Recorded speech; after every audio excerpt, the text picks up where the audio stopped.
We define a function f of x as an infinite polynomial if differentiable at point A. This summation is the Taylor series. Expanded, it is a sequence of the function's derivatives at that center, divided by a factorial and multiplied by the distance. Each derivative at the point A carries information about the function's behavior near that point. The Taylor series is the recipe for stacking that information back together to reconstruct the full function. We will typically center our series at 0 for simplicity. This version is the Maclaurin series, providing the most convenient starting point for our calculations. This infinite polynomial represents the function exactly. It provides the algebraic structure to bypass standard integration. These coefficients are not arbitrary numbers. Every coefficient is strictly tied to one specific derivative of the function at the center point. It contains a precise piece of information about how the curve behaves. This leads to our foundational rule. If two functions have identical Taylor series, they are the same function. We can confirm this through a sequential match of their coefficients. Determine the coefficients of an unknown function's Taylor series, and we have defined the function itself. This coefficient matching is the logic we will use to find unknown functions through pure algebra. To start, we need to know the exact Taylor series of a derivative, f prime of x. Route 1 involves differentiating the Taylor series term by term. When we apply the derivative to the right side, the constant disappears and the remaining powers drop by 1.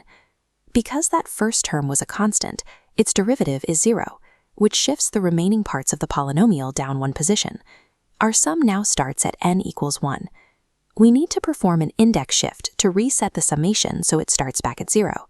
By substituting m for n minus 1, every n in the original equation becomes m plus 1. This gives us a new sum that starts at 0. This shift allows us to represent the derivative's behavior in a standard, workable format. In Route 2, we treat the derivative f prime as its own independent function, g of x. We write the Taylor series for g of x directly from the definition. Since g is the derivative of f, its nth derivative is the n plus 1th derivative of f. Comparing the shifted result from Route 1 with this direct definition shows they are perfectly identical. The agreement between these two routes confirms that our term-by-term differentiation aligns exactly with the standard definition. This establishes a specific rule. Every coefficient in the derivative series is the original function's derivative, shifted up by one order, divided by the matching factorial. We can now use this relationship to work backward, deducing the derivatives of an unknown function by examining its rate of change. We need to verify this method on a function with a known antiderivative to ensure the algebraic steps are correct before moving to more difficult cases. We will test this on e to the x, because we already know its integral is itself. We begin by stating that our unknown function's derivative is e to the x. We now set our general derivative series equal to the known Taylor series for the exponential function.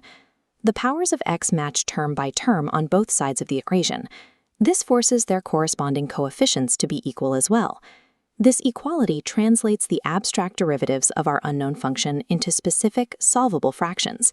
If we extract just the coefficient portions and simplify, we can isolate the derivative term. This shows that every derivative of our unknown function, when evaluated at 0, equals 1. We can now plug these values into the Maclaurin series formula.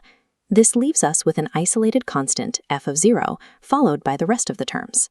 By manually adding and subtracting 1, we can complete the standard series for e to the x. We combine the remaining constants, f of 0 minus 1, into a single arbitrary constant of integration, c. Our result is e to the x plus c. This matches the standard calculus rule, and we arrived at it without using any traditional integration techniques. The logic is consistent.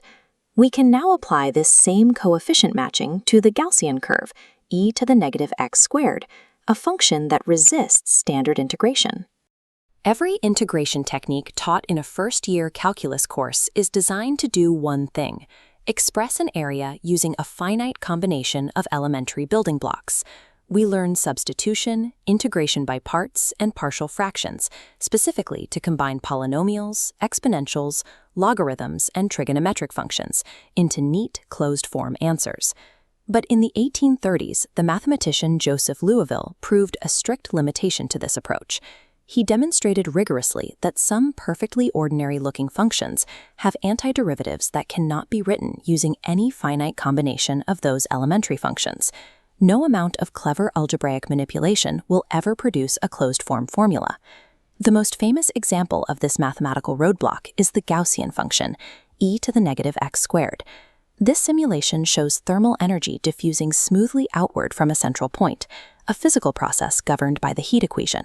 The shape describing how that temperature spreads out over time is the Gaussian function. It also defines the normal distribution in statistics and the ground state of a quantum harmonic oscillator. It is everywhere in nature.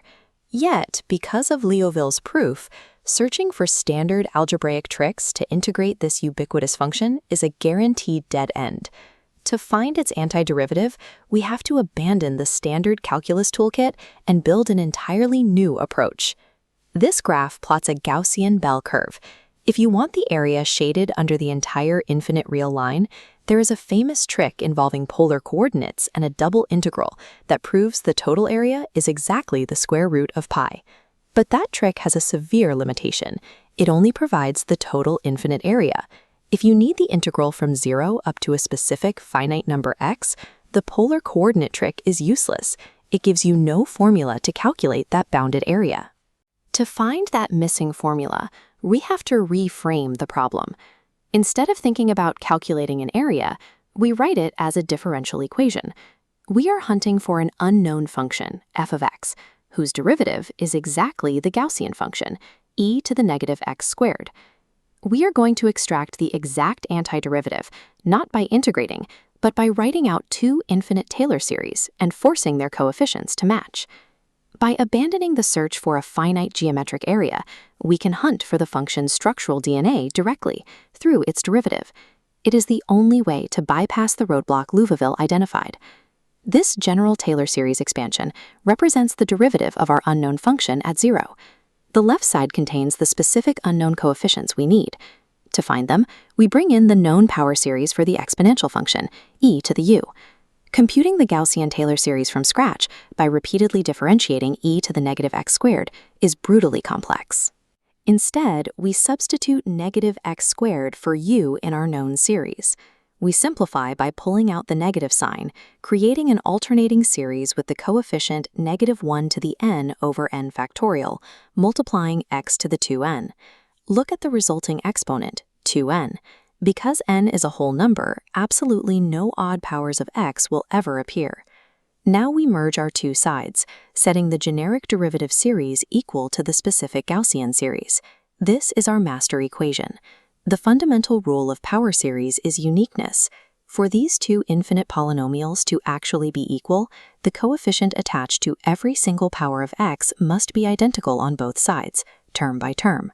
The Gaussian's strict even powers only geometry acts as a mathematical filter, ruthlessly dictating the exact values of all the unknown derivatives on the left.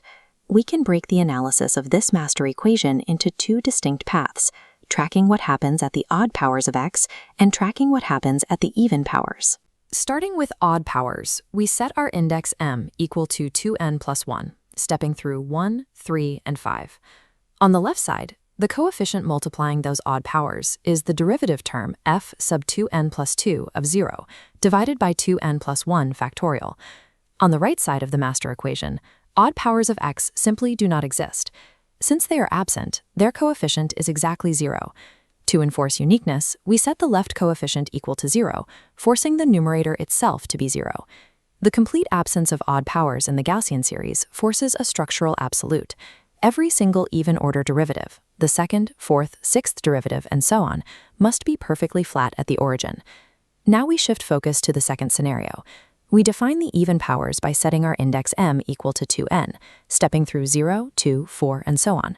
From the left side of the master equation, we extract the coefficient multiplying the even powers of x. From the right side, we pull down the corresponding coefficient. By the rule of uniqueness, we set these expressions equal. Now we just do the algebra. Multiplying both sides by the denominator, 2n factorial, isolates the unknown derivative on the left. This final closed-form formula perfectly indexes and calculates every remaining odd-order derivative of our target function. Without a single traditional integration rule, we extracted the exact value of every infinite derivative, entirely by observing how two infinite series mirror one another. With our coefficients identified, we can finally construct the function. We bring back the generic Taylor series blueprint for our target function, f of x. Since we proved every even-order derivative is 0, we strike those terms out completely, leaving only the odd terms indexed as 2n plus 1. Next, we substitute our derived closed-form formula directly into the numerator of those surviving odd terms. The nested factorials simplify beautifully. The 2n plus 1 factorial in the denominator is just 2n plus 1 times 2n factorial. This cancels the 2n factorial in our numerator, leaving exactly 1 over 2n plus 1. Substituting this clean fraction back yields the final infinite power series. We now possess an exact, valid closed-form series for an antiderivative that was formally proven impossible to write using elementary algebra. There is only one detail left unresolved, the constant term, f of 0, sitting at the front of the series. The differential equation, f prime of x equals e to the negative x squared, alone can never tell us the value of this constant. This is because a derivative only describes the shape of a curve.